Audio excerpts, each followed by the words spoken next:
بسم الله السلام عليكم ورحمة الله تعالى وبركاته. waxaad ku soo dhawaataan muuqaal kale iyo cashar kale YouTube channelkeena Engineer Ibrahim Osman. Muuqaalkan kooban maanta waxaan ku sharxi doonaa si isku mar ah in qofku uu ku sameyn karo update dhammaan software-ada computerkiisa isagoo ugu duuban isagoo aan sameynayn wax mid ah inuu update ugu sameeyo.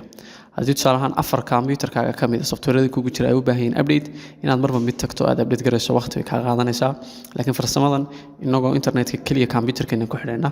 ayaynu soo galeynaa shaashadeena madow ee command prompt-ka kadib waxaanu sameynaynaa dhammaan software-ada update-ka u baahan isaga inoo sheegaya automatically isaga ku sameynaya wax la yiraahdo update step ayaynu u gali doonaa muuqaalkan haddaad ku cusub tahay channelkeena subscribe saar isla socod wanaagsan way imika waxaan joogaa qaybta laptopkayga Windows sidoo dhan ku shaqeynaya code-kan marka waxa la rabaa step-ka koowaad inaad soo kiciso programkaaga CMD hagaag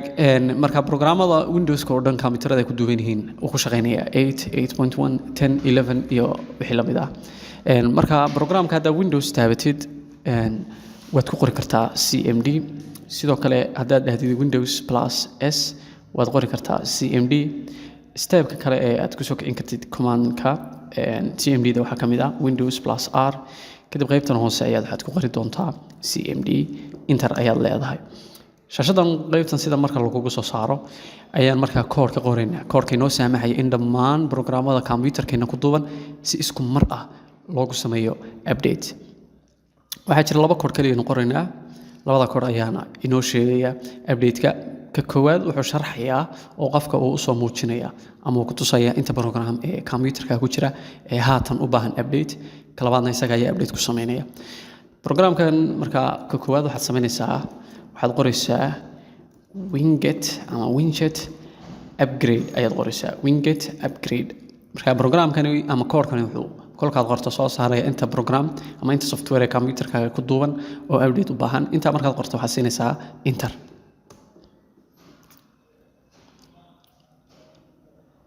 wuxuu sameyn doonaa inuu wareego qaabkaad shaashada computerka imika ka aragtaan kadib ayuu soo taxaya programada u baahan update-ka oo dhan marka waad aragtaan imika intan oo program IDM kuugu horeeyo OBS Opera Stable WinRAR Wireshark Visualka Oracle dhammaantood Camtasia waxay u wada baahan yihiin update marka halkan wuxuu ku soo taxay tirada programada u baahan update-ka waa 13 ayuu kan ku sheegay qaybtan wuxuu u kala saaray category magacyadiisa ee software-ada qaybtan ID-goodii ayuu geliyay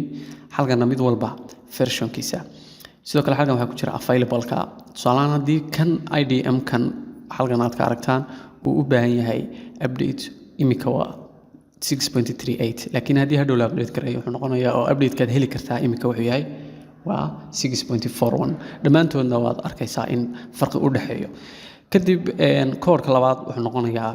code-ka update ku sameynaya dhammaantood say u kala horhoreeyaan ayuu u kala horeysiin doonaa waxaad qoraysaa isla intii hore oo kale way ka siman yihiin winget ama winget upgrade ayaad leedahay space hal code ayaa markaa intaa ku soo biiray waxaad leedahay dash all baad leedahay marka ama minuska badhanka loo yaqaano havan all marka all kaasi wuxuu u sheegayaa in dhammaan 13 kan halkan uu ku soo taxay ee software hal mar update dhammaantood lagu sameeyo inta markaad qorto enter baad leedahay aragtaan isna inuu sidii marka hore bilaabay loading-ka sida ay u kala horeeyaan ayuu u bilaabi doonaa imika wuxuu ku sheegayaa inay u baahan yihiin 13kii marka hadda too kale waxa u horeeya listiga IDM programka la yiraahdo version-kiisana ahaa 6.38.18 isaga ayuu hadhow update-ka ugu horeysiin doonaa aynu isla eegno hagaag sidaad halkan ka wada aragtaan wuxuu downloading ku sameynayaa internet download manager-ka aad aragtaan imika megabyte-kiisu inuu yahay 10.7 megabytes oo haddeerna si dhaqso ah wado walow internet-kaagana ay ku xidhan tahay xawaarihiisa imika internetka isticmaalay aad buu fiican yahay marka IDM-ka daqiiqad ayuu kusoo dhacayaa waa uu dhameeyay markaas software-kii ayuu duubistii bilaabay hadda wuxuu weydiinaya inaan ka update-ka install gareeyo yes ayaan leeyahay hadda ayuu ku duubaya marka qaybtan waxaad aragtaan sare inuu yahay successfully installed oo ahaa imika waxa si lagu guuleystay in update-kii lagu duubo software-ka hore wuxuu bilaabay iminka software-kii labaad oo ah OBS Studio sidaa ayuu ku wadayaa inta uu ka dhamaystiraya dhammaan software-radaada update-ka u baahan tirada uu marba inta uu ku sheego ayayna ku xidhnaan doontaa farsamadan fudud isticmaal si aad ugu samayso dhammaan computer-kaaga software-da ku jira update-ka inta u baahan si isku mar ah muuqaalkeena kooban intaas ayaan kusoo koobayaa waxaan idinla socodsiinayaa anigoo ah Ibraahim Cusmaan muuqaalka xiga intaan ku kulmi doono waxaan idinkaga tegayaa asalaamu calaykum waraxmatullaahi tacaala wabarakaatuh